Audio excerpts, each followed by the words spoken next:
Well, Rob, we'll get straight into it because we've got quite a lot to dissect. A lot has happened over the past couple of months, but we'll start with the squad you've selected. Just how pleased are you with how the squad's looking?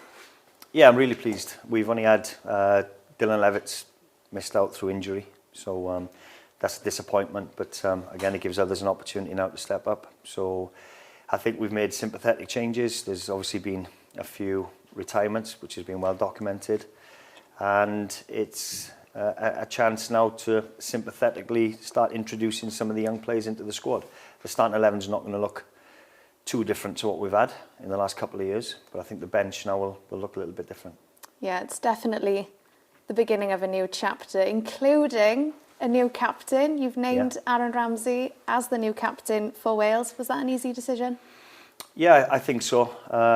It was the obvious one because he's vice captain behind Gareth, and he's earned that right now to be captain and lead the boys. And I think he's got a really important role, Cyhoeddi. I do. I think he's got the young players coming in that are going to look up to him and seen and watched, like I have over the years, his career unfold, and to now be training with him day in, day out. He'll show them the importance of what it means to be a Welsh player and what you need to do to have a career like he's had.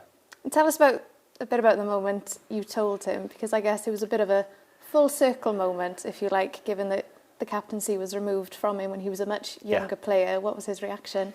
Yeah, and well, he was elated, first and foremost. He was absolutely elated and sent me a lovely message after saying how proud he was and on behalf of his family as well, which I can imagine, you know.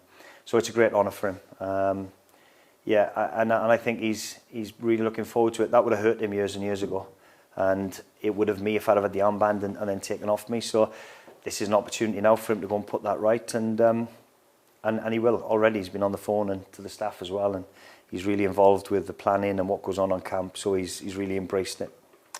It's very much out with the old, in with the new, with some of the players you've selected for uncapped players, Rob. We'll start with Jordan James and Ollie Cooper because they, of course, travelled out with the squad to Qatar. What can they bring to this team?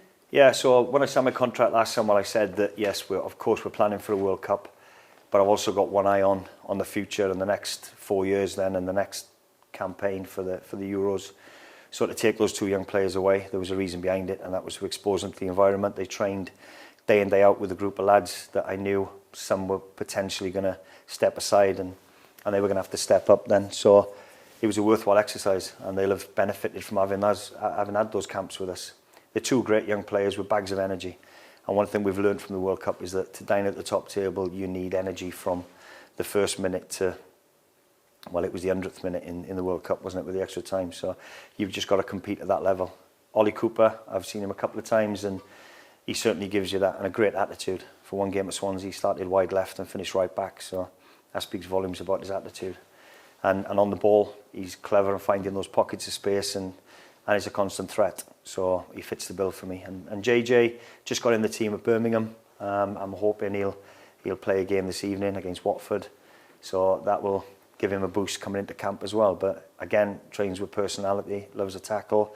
He's got bags of energy. And one thing that we need is that energy going into these games.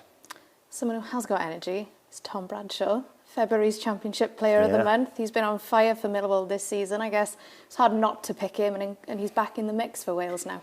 Absolutely. He's deserved that opportunity to come back in and represent his country. So I worked with Tom a few years ago when he was under 21, so that's gone back a while.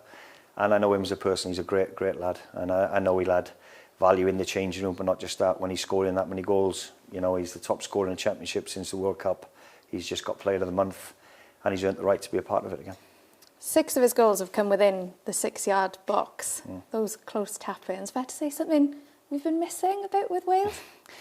Well, yeah, it has been frustrating, Sean, and I'll give you that. It has, that we've not created as many chances and certainly scored as many goals as we'd like to in scruffy goals, like you say, in the 6-yard box. So he's a goal poacher, and he's got an eye for goal, and he's in form at the minute, so it makes sense to bring him in. You're not going to squeeze in the Millwall game tonight, are you? No. You're not going to get there in time? No, I'm not going to get there. Nathan Broadhead, another uncapped player. Tell us a bit about him. What would you like to see from him in this campaign? Again, Brody's one that I've worked with the under-21s, and his development's been frustrating for him because he stayed at Everton for a little bit longer than probably what you'd want for a young player. that first loan is really important to get him out. It didn't quite go his way for whatever reason, injuries. I always knew there was a player in there. He's got pace. He's a constant threat in behind. He's got an eye for goal, and he's playing really, really well for a team that's probably going to get promoted out to League One this season. So while he's in a rich vein of form again, it's a no-brainer to involve him. We've got to mention, of course, the retirements that have happened. We've spoken to you since Bale announced his retired. Joe Allen, Chris Gunter, Johnny Williams have also made the decision. Has that been a difficult period for you, and what conversations did you have with them? Yeah, they've been 4 unbelievable servants for our country, haven't they? And we've got to acknowledge what they've done for us.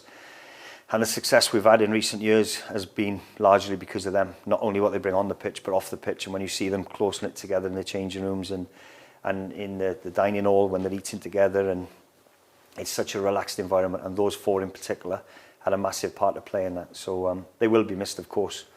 But, I want to thank them for what they've done over the past. I had those conversations with them and thank them for everything they've given. But they completely understand as well that they know there's... with evolution now, we've got to introduce the young players, and they completely get it, and they want what's best for Wales ultimately. Between them, you've lost 327 caps, which is a lot of experience. Yeah. Are these new youngsters, are they up for the challenge, do you think? Oh, absolutely, and I wouldn't involve them in the squad if I didn't think they were ready, Sinead. Absolutely, I think they've got personality and character, which is what you need as a foundation to be a top player.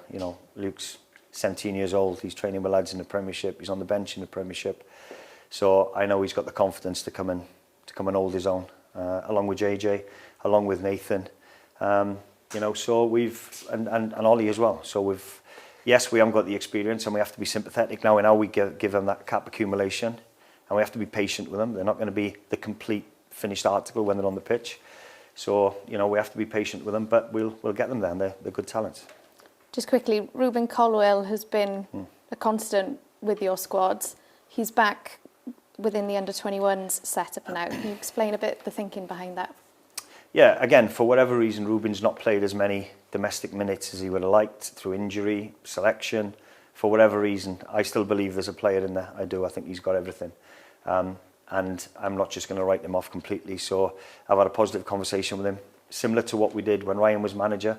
And I was with the under-21s. We sent Harry Wilson down for 2 games, and he was the best trainer, he was the best player by a country mile. And I've had that conversation with Rubin. I want him to go down, and those young lads that have just come into the under-21s now, I want them to see what it needs to be part of our first team, and why Rubin's been with the first team for the last 2 years. So he's got responsibility to do that. I'm not going to turn my back on him. Like I said, I want him to stay in the system with us. And at the right time, he'll be introduced back up with the first team. The squad, Rob, finally has got the big challenge of going out to Croatia for the first game of the campaign. How are you feeling? Of course, yet to meet up with the squad, but are you happy with how everything's looking right now? Really excited, Shauna, really excited. It's a fresh start for us, Absolutely. We've I said it earlier, reset, reframe. We're reframing by bringing some new staff in, some exciting new staff in. Aaron Ramsey's one of the best youth coaches, young coaches in British football at this moment in time, working at Man United. So there'll be a group of young lads coming in. So we needed that young coach to be back out there in an afternoon. There's going to be afternoon sessions, so that's going to change slightly. And we'll get the lads back on the grass in the afternoon working with Eric. And Nick coming in from a sports science perspective as well is exactly what we wanted to do. So we're pleased with the additions, and we're all excited about meeting up next week.